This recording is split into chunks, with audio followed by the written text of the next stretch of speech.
The archangel Raphael speaks for the things that bring us light.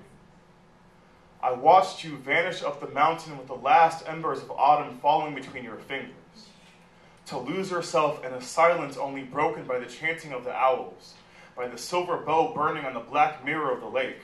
I know what you were asking for.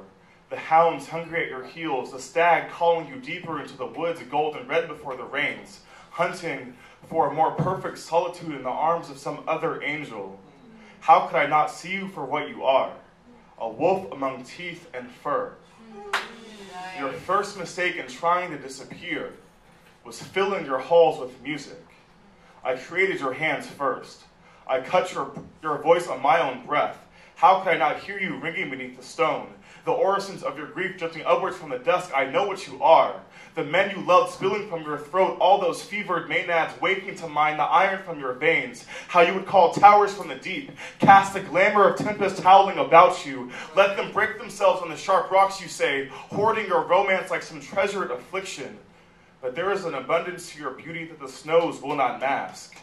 And despite all of your lonely design, the spring will return. And when the ram and the bull come for you, to drag you headlong into the arms of Phobos, enthroned in all that burning gold, you will see the hands of the man who will break you. You will meet him at the mouth of the river. You will find him wandering in the deep shadows of the grove, a garland of amaranth, a sprawling southern majesty, and you will dance like it was always your garden. And know that if it ever was on earth as it is in heaven, then chances are you were there, because Terry, the apple's everywhere, and God damn it, boy, just give us Renaissance. Thank you.